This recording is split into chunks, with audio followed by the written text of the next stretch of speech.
बच्चों, पिछली वीडियो में हम कैदी और कोकिला कविता का पहला पार्ट पढ़ चुके हैं और इसके कवि हैं माखनलाल चतुर्वेदी जी।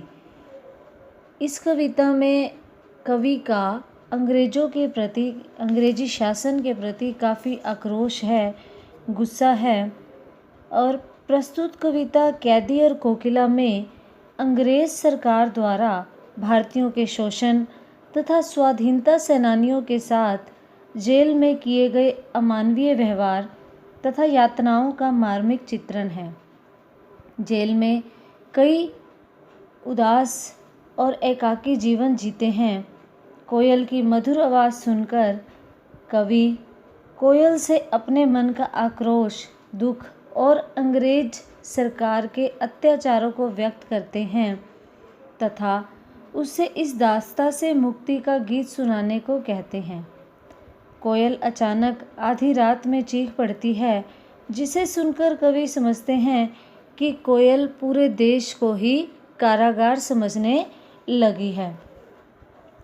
तीसरे काव्यांश में कवि कहते हैं, क्या देख न सकती जंजीरों का गहना, हथकड़ियाँ क्यों यह ब्रिटिश राज का गहना, कोल्हू का चर्रक चूं जीवन की तान, गिट्टी पर अंगुलियों ने लिखे गान, हूँ मोट खींचता लगा पेट पर जुआ, खाली करता हूँ ब्रिटिश अकड़ का कुआं, दिन में करुणा क्यों जगे रुलाने वाली, इसलिए रात में गजब ढा रही आली, इस शांत समय में अंधकार को बेध रो रही क्यों हो, कोकिल बोलो तो चुपचाप मधुर विद्रोह बीज इस भांति बो रही क्यों हो, कोकिल बोलो तो, कोकिल बोलो तो।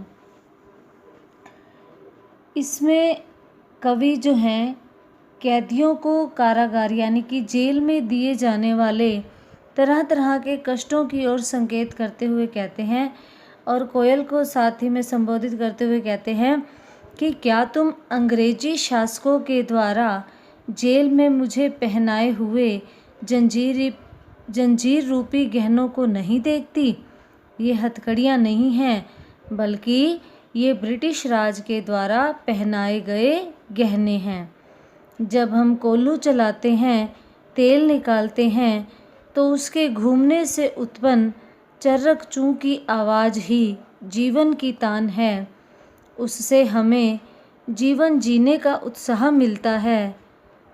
हम ईंट पत्थरों को हथौड़ों से तोड़ते हैं।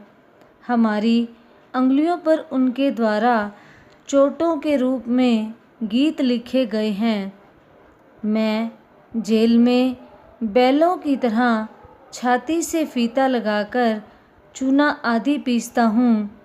मैं इससे परेशान नहीं होता, बल्कि मुझे तो इससे संतोष होता है कि ऐसा करके मैं ब्रिटिश राज की अकड़ का कुआं खाली कर रहा हूँ। दिन के समय काम करते हुए मुझे दुख देने वाली और आँखों में आंसू लाने वाली करुणा का भाव क्यों जगे। मैं नहीं चाहता कि अंग्रेजी राज के पहरेदार मेरी पीड़ा को देखें, पर हे कोयल रूपी मेरी सखी, हृदय में छिपा हुआ पीड़ा का भाव रात के अंधेरे में गजब ढा रहा है। मैं दुख की अधिकता से फूट रहा हूँ, आंसू बहा रहा हूँ। हे कोयल, तुम बताओ कि अंधेरे को भेद कर इस शांत समय में, शांत समय यानी कि रात का समय जब सारे सो रहे हैं, तो तुम इस तरह क्यों रो रही हो। पता नहीं तुम चुपचाप इस प्रकार मधुर विद्रोह के बीज क्यों बो रही हो।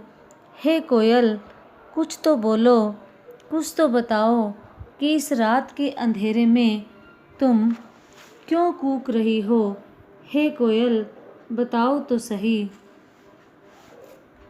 अगले काव्यांश में कवि कहते हैं, काली तू रजनी भी काली, शासन की करनी भी काली, काली लहर कल्पना काली, मेरी काल कोठरी काली, टोपी काली कमली काली, मेरी लोह श्रृंखला काली। पहरे की हूँ कृति की ब्याली, तिस पर है गाली ए आली। इस काले संकट सागर पर, मरने की मदमाती। कोकिल बोलो तो, अपने चमकीले गीतों को, क्यों कर हो तैराती। कोकिल बोलो तो, कोकिल बोलो तो।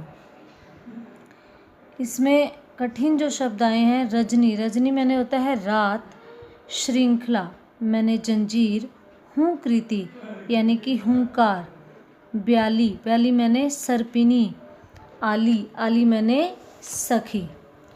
इस काव्यांश में मुख्य रूप से कवि ने जेल के वातावरण का वर्णन किया है कि जेल में किस प्रकार का वातावरण है, उसने किस प्रकार के गहने पहने हुए हैं, उसकी जो जेल की सलाखें हैं वो कैसी हैं, या उसका कंबल कैसा है, इन सब के बारे में बताया है।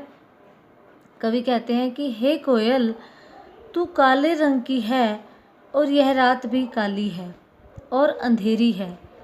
अंग्रेजी शासन द्वारा किए जाने वाले अत्याचारपूर्ण कार्य भी काले हैं। मेरे मन में उत्पन्न होने वाली कल्पनाएं भी काली हैं तथा सारे वातावरण में भी निराशा भरी हुई है। और मैं जिस काल कोठरी में बंद हूँ वह भी काली है। मेरी टोपी भी काली है, मेरा कंबल भी काला है, और जिन लोहे की जंजीरों से मैं बंधा हुआ हूँ वह भी काली हैं। और जेल के पहरेदार सर्पनी जैसी हुंकारें भरते रहते हैं। हे कोयल रूपी सखी, वे पहरेदार इस पर भी गालियां देते रहते हैं, कड़वा और भद्दा बोलते हैं। देश के परतंत्रता रूपी इस काले संकट सागर पर मरकर इसे आज़ाद करवाने की मदमाती इच्छा जागृत होती है। हे कोयल, तुम बताओ कि इस अंधेरी रात में अपने चमकीले गीतों को क्यों तैरा रही हो, सब दिशाओं में कूक कूक कर क्यों फैला रही हो। हे कोयल, कुछ तो बोलो, कुछ तो बताओ कि तुम इस संकट रूपी सागर में बनने के लिए क्यों आ गई हो, और इन विपरीत परिस्थितियों में भी तुम कूक रही हो। हे कोयल, कुछ तो बताओ, कुछ तो कहो। अगले काव्यांश में कवि कहते हैं, तुझे मिली हरियाली डाली, मुझे नसीब कोठरी काली। तेरा नभ भर में संचार, मेरा 10 फुट का संसार। तेरे गीत कहावे वहा, रोना भी है मुझे गुनाह। देख विषमता तेरी मेरी, बजा रही तिस पर रणभेरी। इस हूँ कृति पर अपनी कृति से और कहो क्या कर दूँ। कोकिल बोलो तो, मोहन के व्रत पर प्राणों का आसव किसमें भर दूँ। कोकिल बोलो तो, कोकिल बोलो तो। इस काव्यांश में जो कठिन शब्द आए हैं, नसीब, नसीब मैंने होता है भाग्य यानी कि प्राप्त होना। नभ मैंने आकाश, गुनाह अपराध, विषमता मैंने कठिनाई, हूँ कृति मैंने हुंकार, कृति मैंने रचना, मोहन, मोहन मैंने यहाँ पर आया है मोहनदास करमचंद गांधी यानी कि महात्मा गांधी। आसव, आसव मैंने होता है रस, कोकिल मैंने कोयल। कवि कहते हैं कि मैं इस जेल में दिए जाने वाली यातनाओं से पीड़ित हूँ, उनकी पीड़ा से पीड़ित हूँ। मैं चाहकर भी इस अपने सुख दुख को प्रकट नहीं कर सकता। तो कवि कहते हैं कि हे कोयल, तुम्हें तो रहने के लिए पेड़ों की हरी भरी शाखाएं मिली हैं, पर मुझे यहाँ जेल की काली कोठरी प्राप्त हुई है। जिसमें मैं बंद रहता हूँ। तुम सारे आकाश में उड़ती हो, विचरण करती हो, पर मेरा तो संसार केवल यह 10 फुट की कोठरी ही है। और जब तुम कूकती हो तो लोग उसे मधुर गीत कहते हैं, और लेकिन जब मैं दुख में भरकर पीड़ा से पीड़ित होकर रोता हूँ तो उसे भी गुनाह मान लिया जाता है। जरा तू अपनी और मेरी विषमता को तो देख, कितना बड़ा अंतर है हम दोनों में। पर इस अवस्था में भी मैं निरुत्साहित नहीं हूँ। मेरा मन देश की आज़ादी के लिए रणभेरी बजा रहा है। मैं अपने मन में उत्पन्न होने वाली हुंकार पर अपनी रचना से और क्या प्रदान करूं?